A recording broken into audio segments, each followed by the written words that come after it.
Hello viewers and welcome to another video looking at Dirt 4. Well, you've seen our full Dirt 4 preview, you've seen some of the no comment action looking at the gamer handling, and now we're going to look at a little bit of sim handling. Of course, here we see some footage from Lydden Hill this weekend. Codemasters have been there, they've had a trailer and they've had with a demonstration there with a wheel and with a controller for people who are there as well, along with some of the rallycross drivers trying their hand at the various different cars. Of course, this is the official rallycross game, and you can see there with the play seats and the Thrustmaster T300. Now there were cars sort of out and about, but there wasn't really any rallying when I was there, which was a bit of a shame. I'd love to have seen some cars doing some times on the course, but you can see a view of the entire arena there, the hill itself, which is quite hillocky, it has to be said, and a view of the whole paddock area on the practice day. Andrew Jordan, you know, it's interesting actually. When I was walking around, I decided to have a little tour with the mechanics, putting all the cars together, setting everything up, and you know, just how many of the drivers you've seen from rally and other motorsports that are coming together, and how it's really increased the profile of rallycross over the past few years. I mean, Sebastian Loeb was there doing his interviews as well. You know, very rare that you see Sebastian Loeb in the world of rally. It was always so difficult to get near him. But it seems that the rallycross world seems to be much more approachable, and it's bringing these sort of high caliber drivers together. I think the only issue really right now is it needs a bit more in the way, at least in the UK, needs a bit more in the way of sort of TV exposure and screen time to really grow that audience. Of course, you had the classic cars as well. Love seeing some of the classic cars in action. I just had a wander around to look at some of those and just see some of what was there.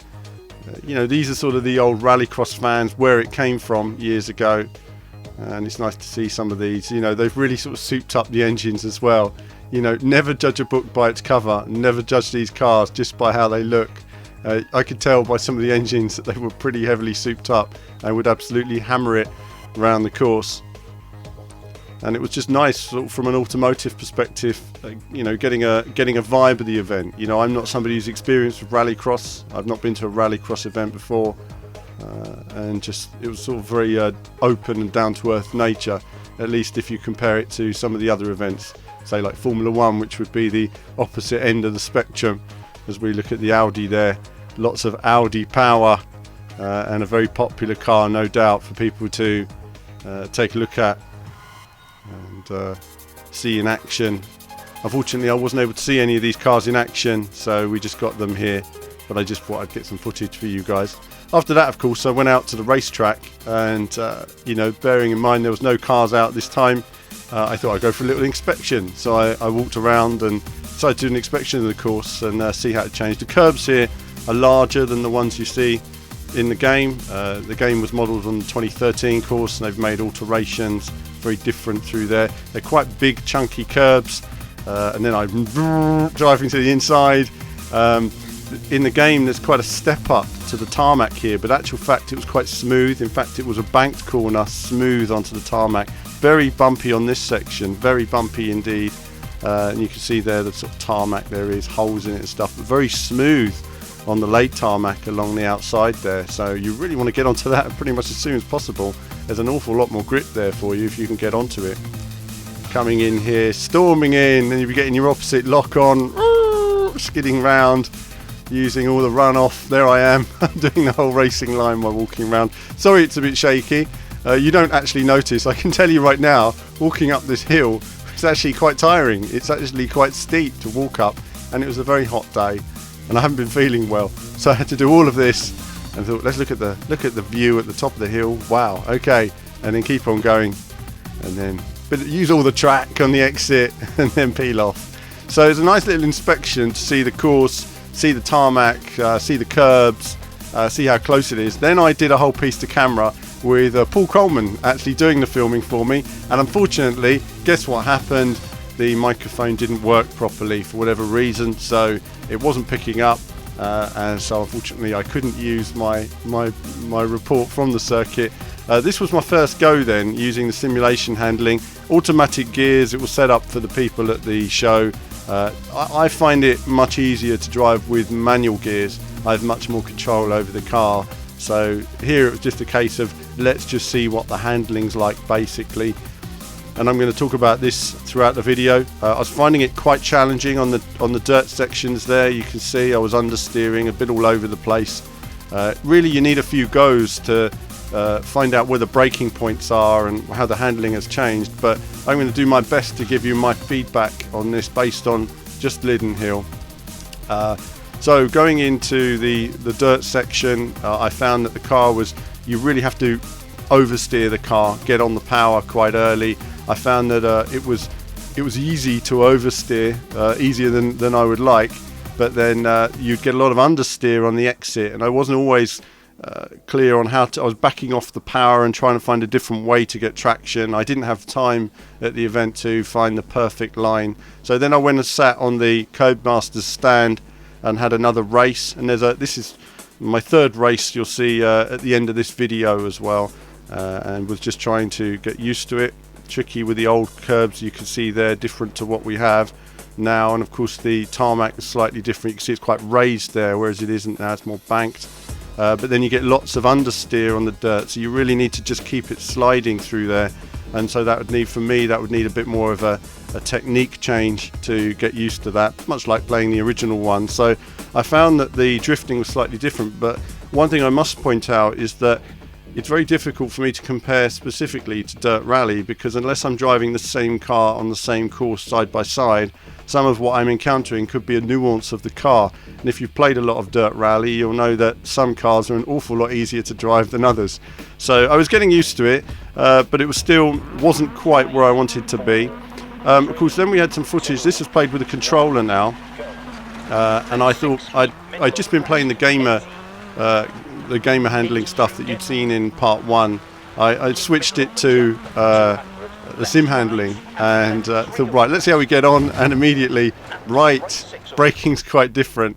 So you have to kind of relearn. Where you've been playing on the gamer handling for half an hour, you come to the sim handling and it's quite different. You know, you really need to try getting used to it. And then I tried again. I thought, okay, I get that, I understand. I'm going to modulate my braking slightly differently into that corner. And here we go. And, something was just upsetting the car. There was just a bump there that was so frustrating. So I thought, right, let's just crack on now. Let's not restart because we don't have the time. One thing people don't realise at these events, by the way, I should point out, is that we drive them entirely without audio. So I don't have any direction as to where I'm going. I'm having to just look where I'm going. And you might wonder why. Well, that's because if you plug the headphones in when you're recording these events, you cut the audio off from your recording equipment, which is a bit of a pain. Sometimes it'd be handy if it came out of both, but that's just the way it works. So you have to drive without audio, and often if you turn the TV up it bothers somebody else, so you end up just saying, oh well, let's just get the gameplay. I mean, that's the main thing, is you guys get to see the gameplay.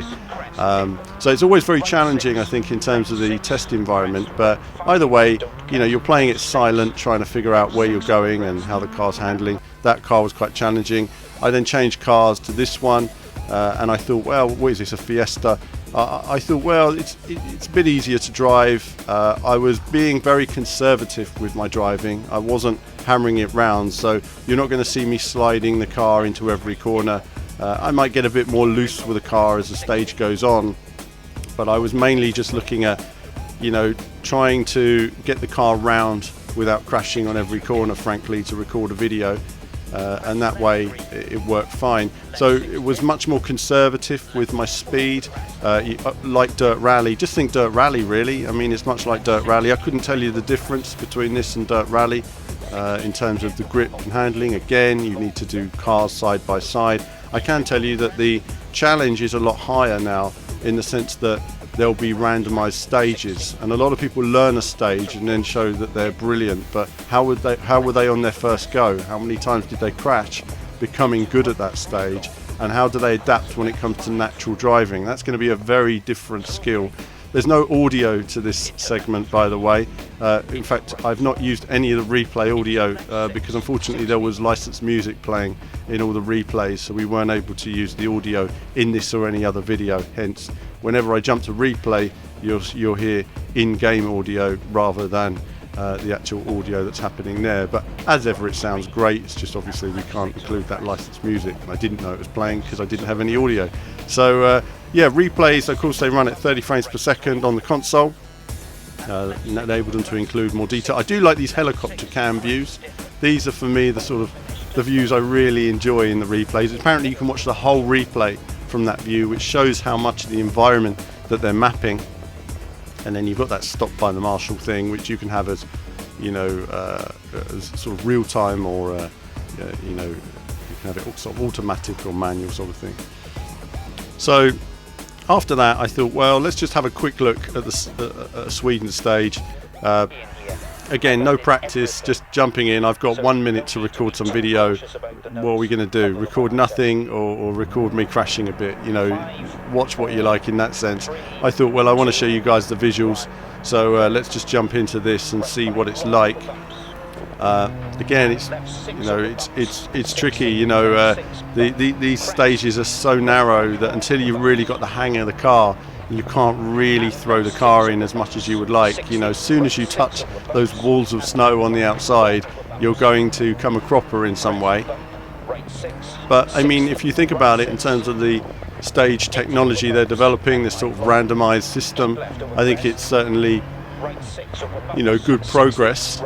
You know, I saw somebody saying about, you know, why did Dirt 3 and Dirt 2 look better in some ways. You know, I remember playing Dirt 2 and loving some of the stages, you know, and the lighting and everything. And obviously it was a different time, there was different amounts of investment, but there was a lot less detail in those games than they're putting in now. People expect a lot more detail, so there's always a trade-off in terms of development. But the developers are working every bit as hard as they always have done with the budgets that they have, and sometimes even big companies don't quite have the budgets that you think they have for their new releases. So, you know, these guys are working on a technology that I see evolving, you know, in the future.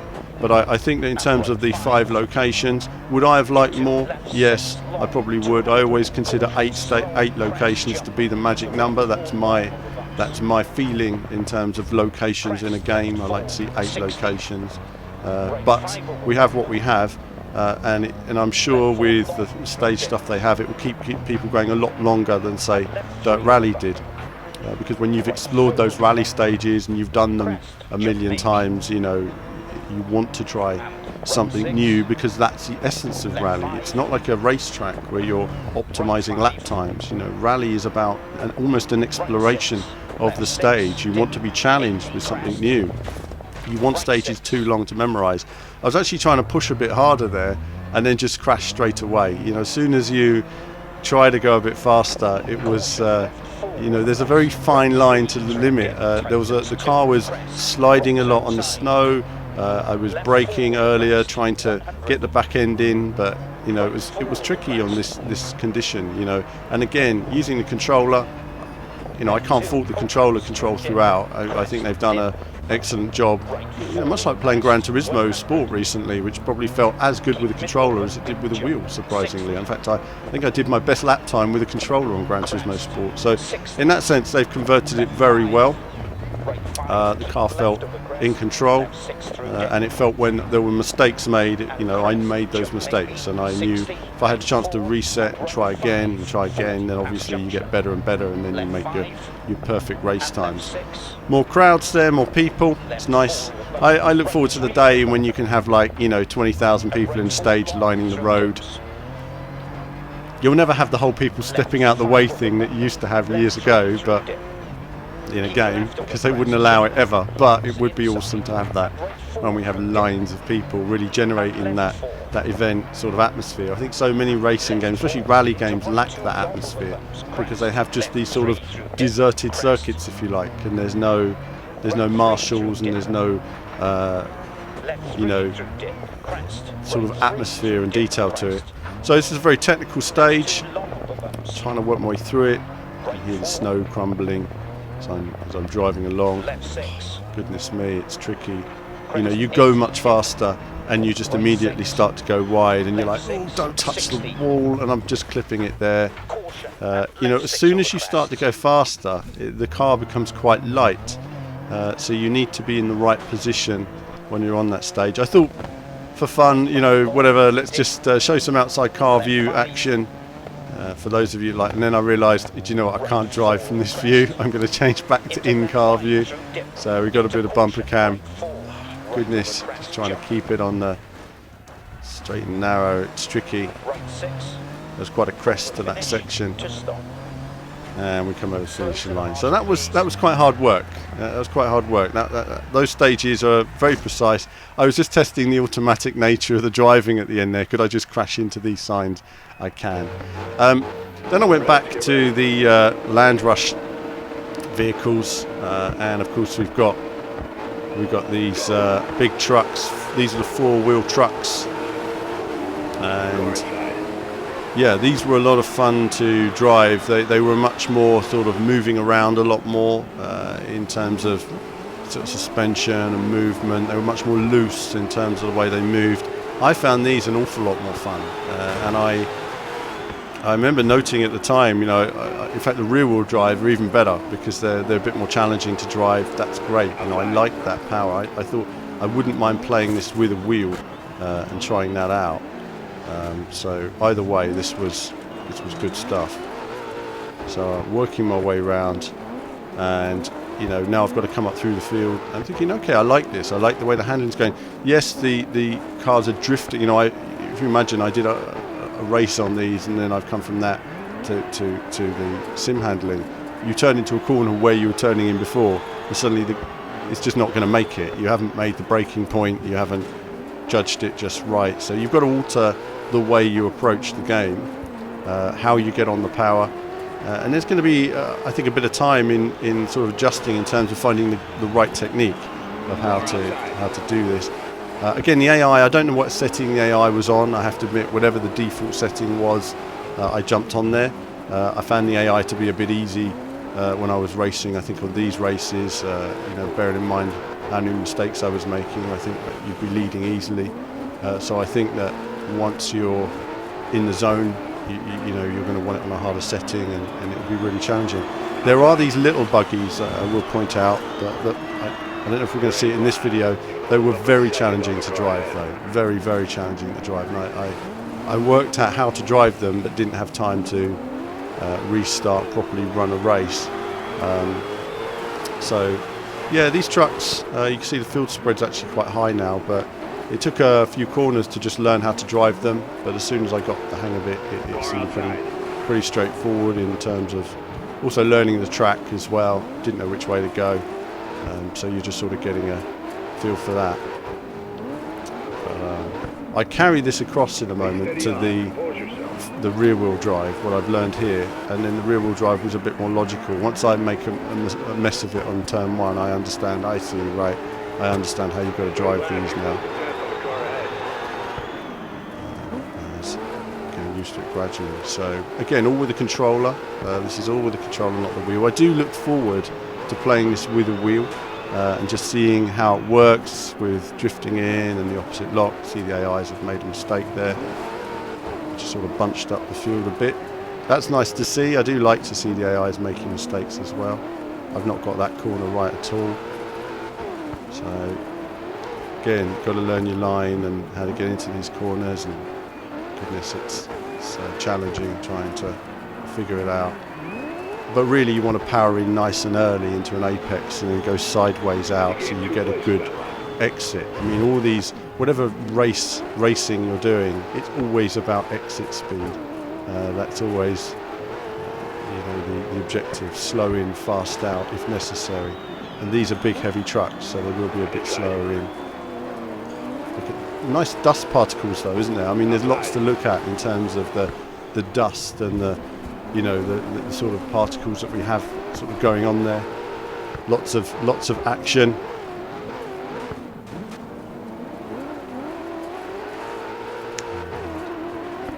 Trying to close up on these guys, but just not quite getting the traction I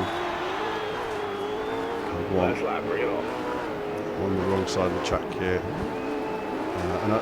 Another tricky thing as well, when you get faster, your jumps go much further, so your braking points change as well, and that's another tricky thing in these. I was actually braking when I was in the air then, because I knew, my braking point's a lot further than it was. Oh, that's kind of stuffed me. That could have been on for the win there, but unfortunately it happens. So, trying to close up, but despite that, I'm not going to be able to close up now on these guys.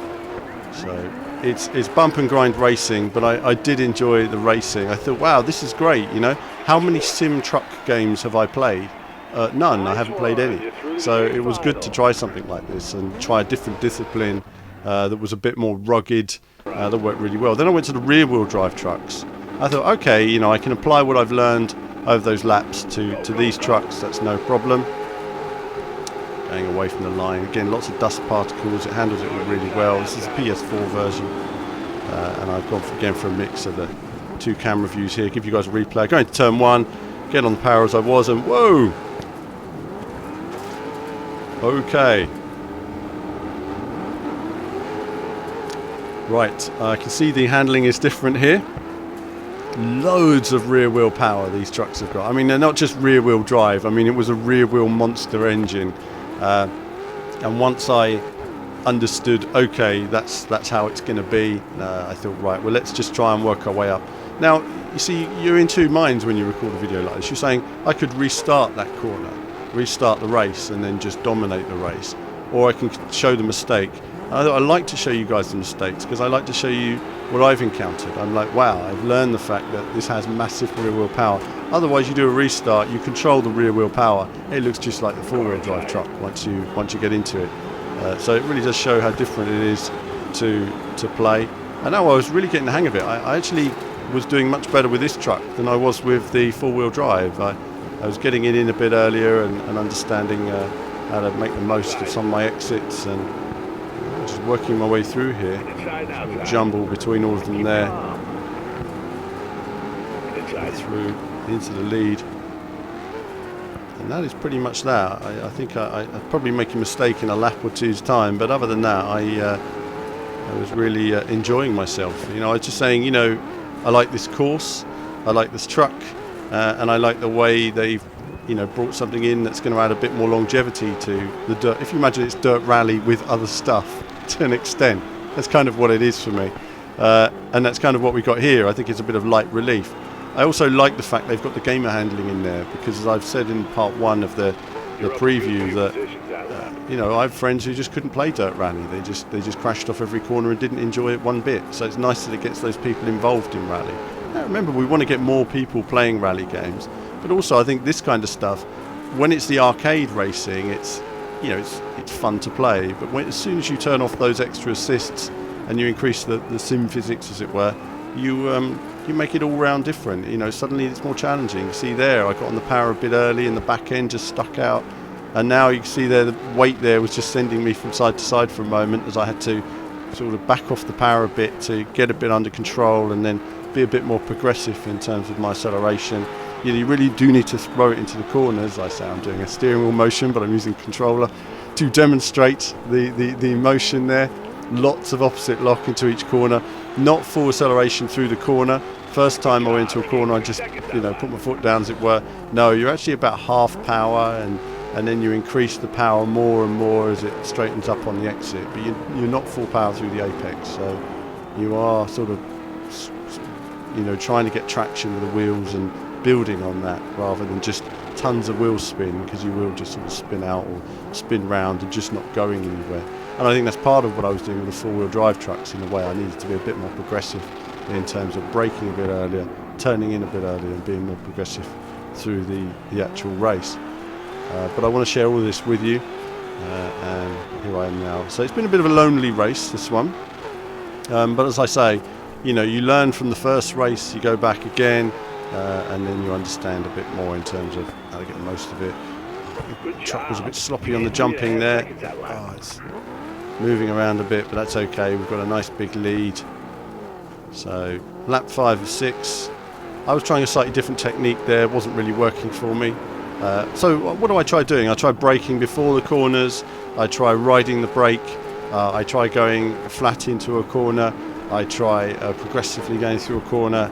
So I'm trying lots of different types of braking and acceleration methods to try and get an idea on how to maximise the truck.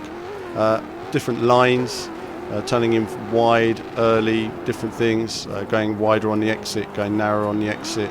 There's various different things you can try there. And of course a lot of this is going to be easier in many respects with manual gears, because you can control the gear into the corner and then you've got some consistency. It's not going to automatically shift when you're in the middle of a drift or something like that, which can cause some instability. And as I say, a lot of people who play the sim handling will normally be using manual gears. I did make a mistake there, again trying to get on the power too early.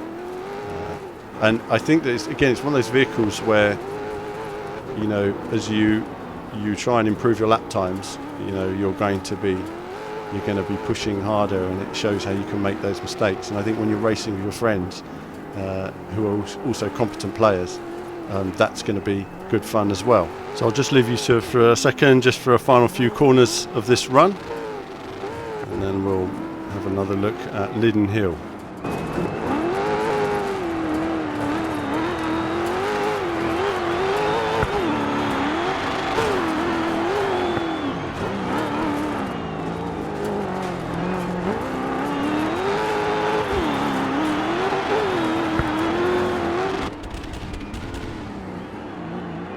That's you through to the A final. So back to Lydden Hill, and you can see there the lights there, waiting for those, holding the handbrake, and away you go. Not my best start, but we got away. Again, we're using automatic gears because that's just the way it was set up. Into turn one.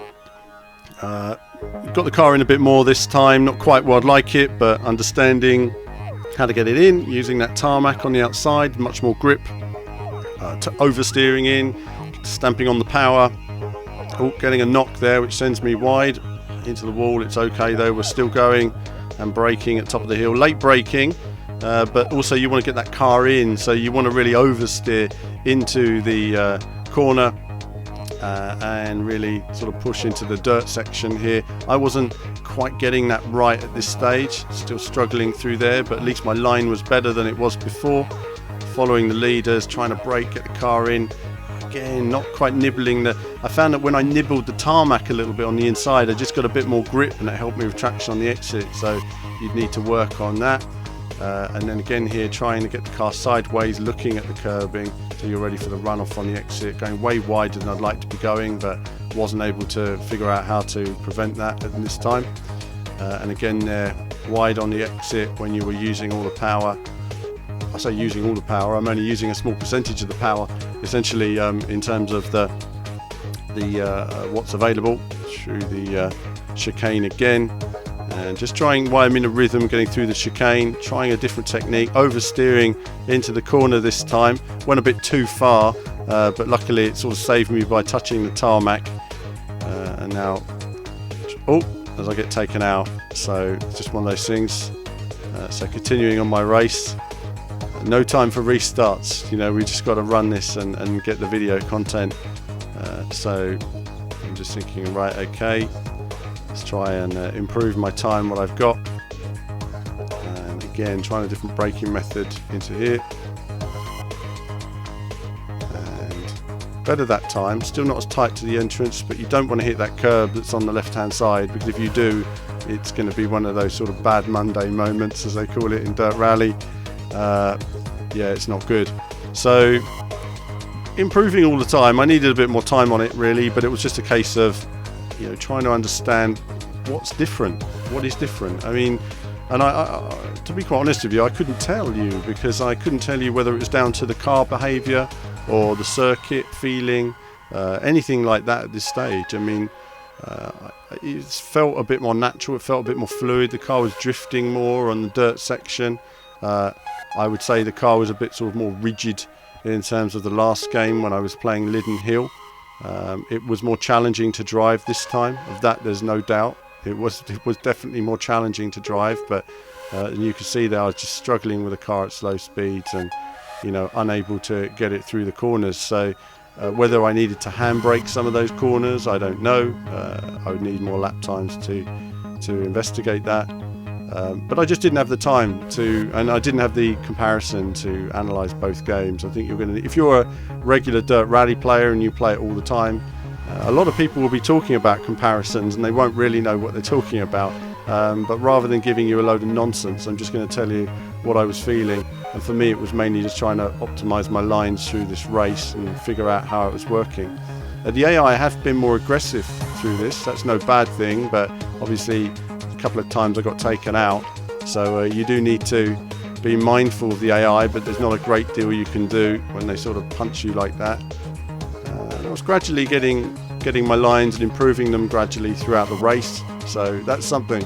But I would need more time, more practice. I think, you know, when I did it before, I did an entire rallycross event, and then I did another rallycross event, and by then I'd figured it all out. But in just one race, you need a bit more time. So we'll have to wait and see how it compares. But that's it from me for now, viewers, for Dirt 4 action, and there'll be more from me very soon.